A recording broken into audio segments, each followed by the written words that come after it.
Jills and Jelly Spoons, welcome to Kohigh Mathy's YouTube channel. Retro video games are our thing, so be sure to settle in. For if British humour makes you titter, then be sure to consider check out a channel that's actually funny. For those of you that weren't with us last month, here is the story so far. Wizened blue cheese ninja Chloe received a mysterious invitation scrawled on the back of a Cocker Spaniel, played by Tiger Tom on all fours. As she looked at the envelope, a small tremor ran down her spine and fluttered up the chimney, clucking furiously. Who was the letter from? Was it from Romany Mr. B, him of the gypsy stock with 9 good ingredients? Or was it perhaps from Petite Gamere Engage?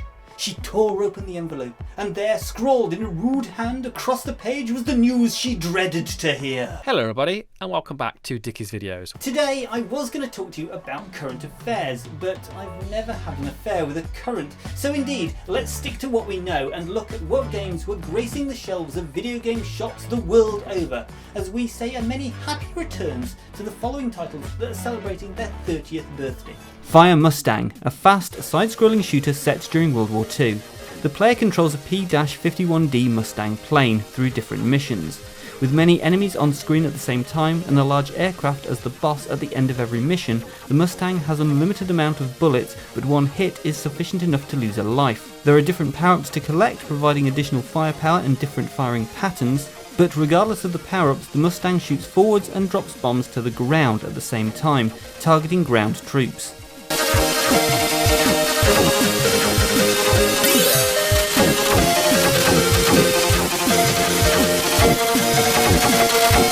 Pyramid Magic, a puzzle platformer game that casts the player as a young explorer seeking treasures hidden deep within a pyramid.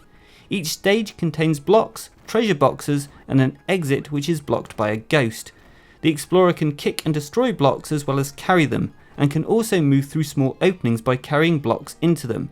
However, if he falls even one square downwards, the block will crush him and the stage must be restarted. He must collect the contents of each box in order, the last containing an item that will dispel the ghost, and reach the exit without either trapping or crushing himself with the blocks.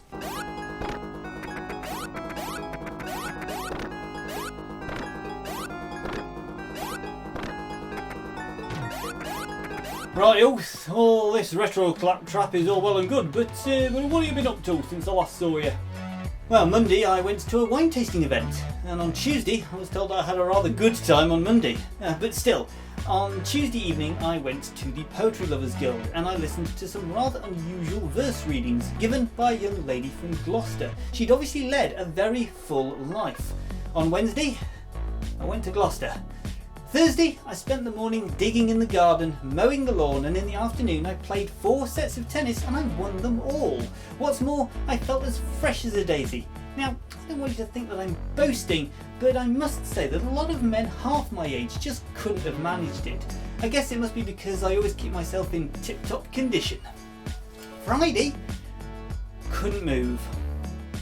But that's enough about me. Let's get back to the video games and see what games are turning 25 this month.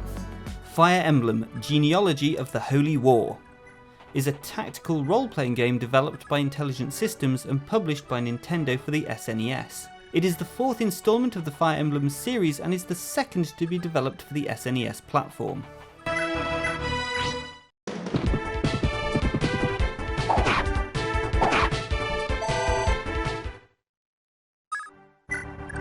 International Track and Field, a 3D update of Konami's Track and Field series, in which up to 4 players compete in 11 different Olympic events.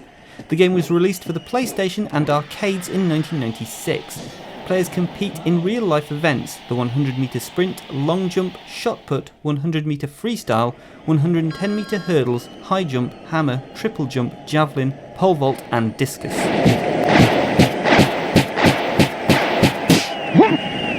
The distance was 6.92 meters. We've had some letters, youth.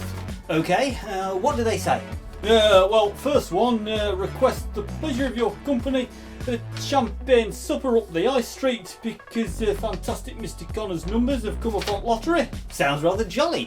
Here's one from Mr. Humphrey Borum Smith. He says he will be at home on the evening of the 14th. Oh, yes, so will Kohigh Mathy. This one looks interesting. We'd like to have you for lunch on the 28th.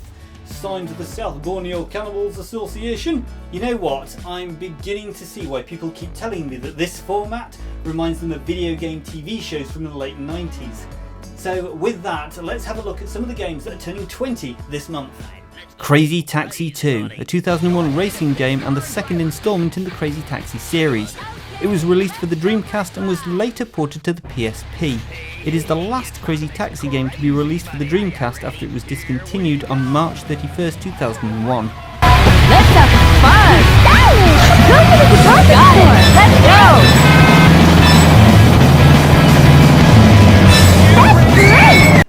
Red Faction, a first-person shooter video game developed by Volition and published by THQ for the PlayStation 2 and Microsoft Windows. A version for the N-Gage was developed by Monkey Stone Games, and a mobile version was developed by Blue Beck. The game was inspired by several works of contemporary science fiction. The series is known for its heavy themes including revolutionary undertones. Code yellow alert.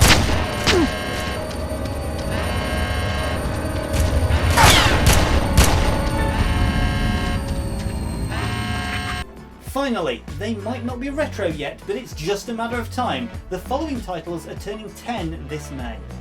LA Noire, a neo-noir detective action-adventure video game developed by Team Bondi and published by Rockstar Games. The story follows Detective Colt Phelps's rise amongst the ranks of the LA Police Department as he solves a range of cases across 5 divisions.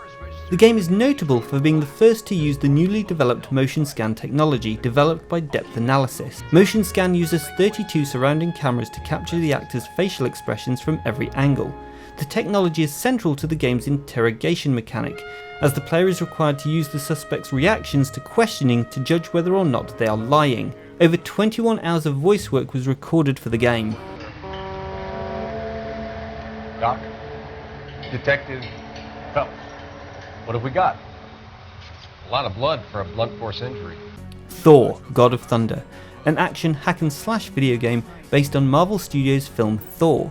The game was developed by Liquid Entertainment. Thor God of Thunder marks Thor's first standalone appearance in a video game and features the voices of Chris Hemsworth, Tom Hiddleston and Jamie Alexander, who reprise their roles from the film. Despite the game existing outside of the canonicity of Marvel's cinematic universe, some of the characters from the game eventually appear in the 2017 film Thor Ragnarok, such as Sutra and Hela from the Nintendo DS version.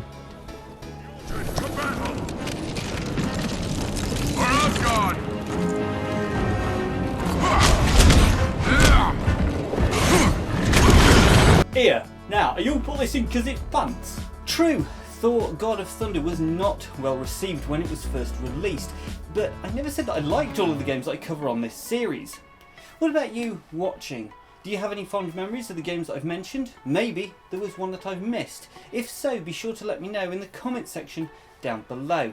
As always, please do share this video out with your family and friends. Click the like button or the dislike button, depending on your feelings towards the video. And if you're not already, be sure to subscribe for more retro gaming ramblings and oddball British humour every week.